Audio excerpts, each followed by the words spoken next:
Subscribe कीजिए हमारा YouTube channel examine you और लेटेस्ट वीडियो नोटिफिकेशन के लिए बेल आइकन को प्रेस करें। Hello friends, welcome to examine you, learning today leading tomorrow. दोस्तों, करंट अफेयर की श्रृंखला में हम फिर से हाजिर हैं आज के महत्वपूर्ण करंट अफेयर्स के क्वेश्चंस के साथ में। तो चलिए शुरू करते हैं कल के current question of the day से। कल मैंने आपसे पूछा था कि कोविड-19 के नमूनों का पूल परीक्षण शुरू करने वाला कौन सा राज्य भारत का पहला राज्य बना। तो इसका सही उत्तर आपके सामने है, वह राज्य हमारा उत्तर प्रदेश था।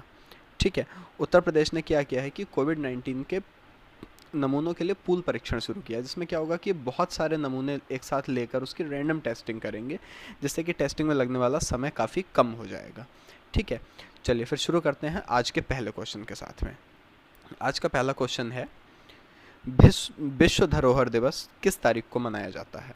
देखिए, विश्व धरोहर दिवस पहले मैं आपको बता दूं कि ये मनाते क्यों हैं। जितनी भी हमारी यूनेस्को के अंतर्गत यूनेस्को की विश्व विरासतें हैं, विश्व धरोहर में शामिल किया गया है, उनको याद रखने के लिए, उनके संरक्षण के लिए और उनके बारे में बताने के लिए हम विश्व धरोहर दिवस को 18 अप्रैल के दिन मनाते हैं। ठीक है, कब मनाते हैं? 18 अप्रैल के दिन। अच्छा, विश्व धरोहर दिवस चूँकि यूनेस्को के द्वारा इसे बनाया जाता है, तो मैं आपको कुछ बातें और बता दूं। यूनेस्को इसको सेलिब्रेट करता है, जिसका हेडक्वार्टर है पेरिस, फ्रांस में। और यूनेस्को के हेड कौन है? ऑड्रे ऑजले। ऑड्रे ऑजले जो हैं वो यूनेस्को के हेड हैं। ठीक है, और इस बार की विश्व धरोहर दिवस की थीम क्या थी, ये ज़रूर याद कर लीजिएगा। बहुत ही इंपॉर्टेंट क्वेश्चन है, परीक्षा में आने लायक। इस बार की विश्व धरोहर दिवस की थीम थी shared culture, shared heritage, shared responsibilities. Shared culture, shared heritage, shared responsibilities, याद कर लीजिएगा, बहुत महत्वपूर्ण प्रश्न है। चलिए अगले क्वेश्चन की तरफ आगे बढ़ते हैं। अगला प्रश्न हमारा है, हाल ही में सरकार ने सभी डाक कर्मचारियों को कितने लाख रुपए का मुआवजा देने की घोषणा की है।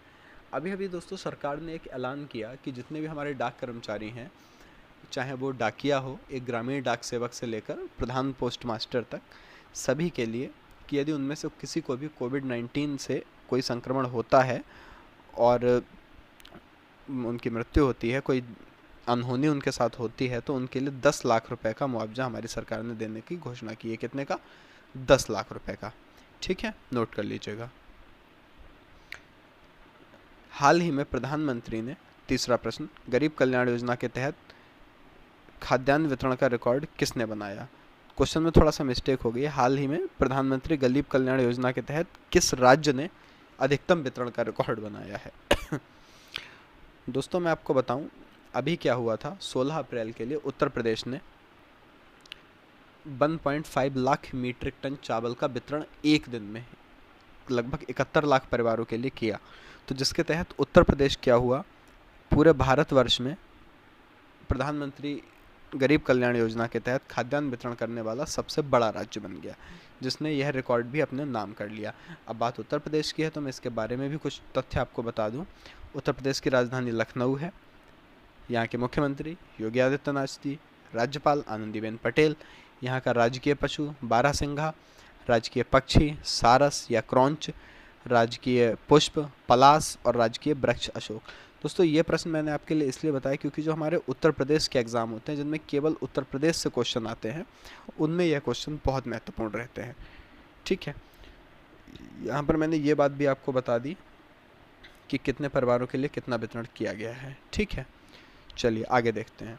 कोविड-19 की रैपिड टेस्टिंग किस राज्य ने प्रारंभ की है। रैपिड टेस्टिंग में भी बहुत तेज़ी के साथ टेस्टिंग की जाती है, और इसको प्रारंभ किया है राजस्थान ने, जिसने कि कम समय में बहुत अधिक टेस्ट किए जा सकें ताकि इसके संक्रमण से लड़ने में आसानी रहे। ठीक है, राजस्थान की बात कर लेते हैं। राजस्थान की राजधानी जयपुर, मुख्यमंत्री अशोक गहलोत और राज्यपाल कलराज मिश्रा जी हैं। ठीक है, अच्छा, राजस्थान का एक शहर है भीलवाड़ा, जिसने कोविड-19 के नियंत्रण करने में काफ़ी सफलता पाई है, इसलिए भीलवाड़ा मॉडल की भी काफ़ी प्रशंसा हो रही है। इस पर भी मैं आपके लिए एक वीडियो बना दूंगा। किस राज्य ने ई लर्निंग परियोजना इस्माइल प्रारंभ की। इस्माइल, इसमें क्या है कि एक ई लर्निंग परियोजना स्टार्ट की है बच्चों को पढ़ाने के लिए, जिसका नाम है इस्माइल। लेकिन इसमें ये कोई पोर्टल नहीं बनाए हैं, ये सोशल मीडिया, फेसबुक आदि के माध्यम से बच्चों तक शिक्षा पहुंचाने का कार्य करेंगे। और यह काम किया है किसने? राजस्थान सरकार ने। तो यह भी राजस्थान सरकार ने किया है। राजस्थान के बारे में मैंने अभी आपको बहुत सारी चीज़ें बताई। अच्छा, राजस्थान ने एक ई रेडियो भी स्टार्ट किया था, जिसमें वो रेडियो के माध्यम से पढ़ाना शुरू करेंगे। तो यह भी किसने किया है? राजस्थान सरकार ने। चलिए आगे बढ़ते हैं। आईएमएफ के अनुसार किस महाद्वीप में वृद्धि दर शून्य रह सकती है? अच्छा, देखिए, कल मैंने आपको आईएमएफ के मुताबिक भारत की जीडीपी वृद्धि दर 2020 में रहने का अनुमान बताया था, जो कि आपको याद होगा 1.9% था। यहाँ पर बात की गई कि किस महाद्वीप की जीडीपी वृद्धि दर शून्य रह सकती है। तो आईएमएफ, इंटरनेशनल मॉनेटरी फंड ने यह बताया है कि एशिया महाद्वीप जो है अपना, जिसमें हमारा भारत देश पाया जाता है, उसकी वृद्धि दर शून्य रह सकती है। ठीक है, आईएमएफ के बारे में मैंने कल भी आपको बताया था, फिर से वही बातें याद दिला देता हूँ। आईएमएफ, इंटरनेशनल मॉनेटरी फंड इसकी फुल फॉर्म है। हेडक्वार्टर है इसका वाशिंगटन डीसी में। चीफ इकोनॉमिस्ट हैं इसकी गीता गोपीनाथ, और इसकी एमडी हैं क्रिस्टलिना जॉर्जिविया। चलिए आगे बढ़ते हैं। किस बैंक ने सुरक्षा ग्रिड अभियान प्रारंभ किया? देखिए, सुरक्षा ग्रिड अभियान आपके लिए मैं बता दूं, सुरक्षा ग्रिड अभियान को क्या था कि जो लोग इस समय बहुत ज़रूरत का सामान खरीदने जा रहे हैं शहरों में, छोटी छोटी दुकान हैं जिन पर भीड़ें लग जाती हैं, तो वहाँ पर लोग इकट्ठा ना हो, सोशल डिस्टेंसिंग का पालन करते रहें, इसलिए दुकानों के सामने ये इस तरीके से सफ़ेद रंग के गोले पोते गए हैं। इस तरीके से, जैसा ये आप यहाँ पर देख पा रहे होंगे, इस तरीके से सफ़ेद रंग के गोलों को बनवा दिया गया। और ये सुरक्षा ग्रिड अभियान प्रारंभ किया है हमारे एचडीएफसी बैंक ने। किस बैंक ने? एचडीएफसी बैंक ने। इन्होंने क्या किया कि ये गोले बना दिए जिससे कि लोग सोशल डिस्टेंसिंग का पालन करें और उन गोलों में ही खड़े हों, ताकि कोविड-19 के संक्रमण को फैलने से रोका जा सके। तो ये प्रारंभ किया एचडीएफसी बैंक ने। चलिए मैं आपको एचडीएफसी बैंक के बारे में कुछ तथ्य बता देता हूँ। इसकी full form housing development finance corporation है।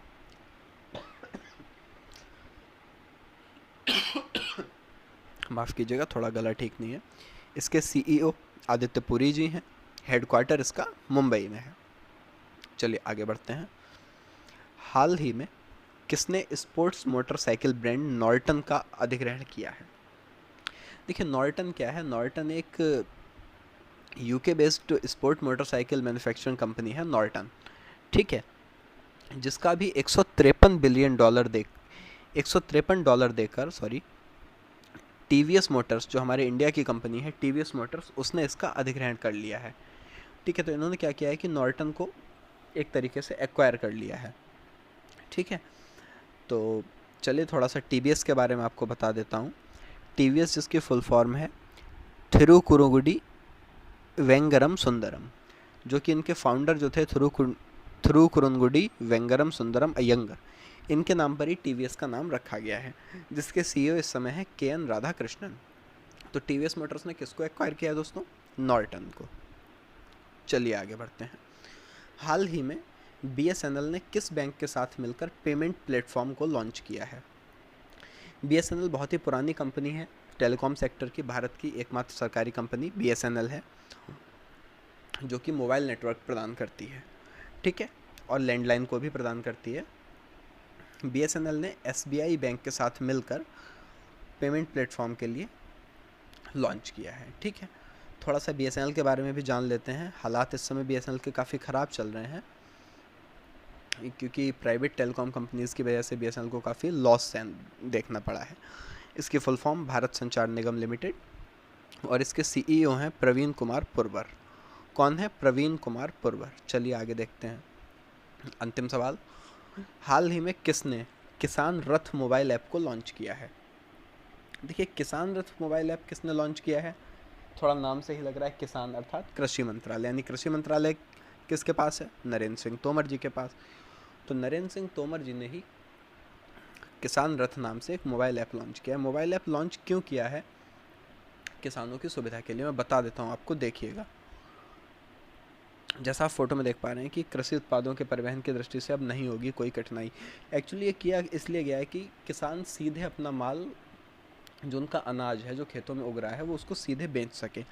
तो किसान क्या होता है कि उसको भर भर के ट्रैक्टर्स में, ट्रॉलीज़ में, ट्रक्स में ले जाते हैं, तो उनको कई सारी दिक्कत होती है। और कोविड-19 के चलते चूँकि ट्रांसपोर्टेशन काफ़ी बंद है, तो उनको बहुत दिक्कत ना हो, इसलिए ये एक ऐप बनाया गया है जिससे कि वो उत्पादों की आवाजाही हेतु एक इंटीग्रेटर्स ट्रैक्टर्स और ट्रक उनको मिल जाएंगे, जिससे कि स्थानीय वाहनों का पता उनको मिल जाए और उनके लिए मदद मिले किसानों और व्यापारियों को। तो ये कौन सा ऐप है? किसान रथ ऐप लॉन्च किया गया है, जिसके लिए आप प्ले स्टोर से डाउनलोड कर सकते हैं और यूज़ कर सकते हैं। दोस्तों, ये है आपका क्वेश्चन ऑफ द डे। इसका आंसर आपको कमेंट बॉक्स में देना है। निम्नलिखित में से कौन सा ऐप दुनिया का सबसे तेज 50 मिलियन डाउनलोड तक पहुंचने वाला ऐप बन गया? ठीक है, काफ़ी आसान प्रश्न है। इसका आंसर आप लोग कमेंट बॉक्स में देंगे। Thanks for watching. वीडियो को लाइक कीजिए और शेयर कीजिए। ये यहाँ पर हमारा टेलीग्राम लिंक है, जिसको ज्वाइन कर सकते हैं, टेलीग्राम चैनल को, जिसमें आपको इस करंट अफेयर का PDF और अन्य बहुत सारी important notes, books, different exams के लिए नोट्स जिनको ढूंढने में आपको कठिनाई होती है, वो आपको यहाँ पर बहुत आसानी से मिल जाएंगे। तो वीडियो को अपने दोस्तों के साथ भी शेयर कीजिए, जिससे उनको भी लाभ प्राप्त हो सके, और इसी तरह हमारे साथ जुड़े रहिए। हाँ, एक बात और, आप लोग मुझे कमेंट में करके बता दीजिए कि मैं पहले कौन से टॉपिक्स को शुरू करूं, क्योंकि अभी मैं जनरल नॉलेज के भी डिफरेंट टॉपिक्स पर वीडियो बनाकर डालने वाला हूं। ये आप मुझको कमेंट बॉक्स में बता दीजिएगा। धन्यवाद।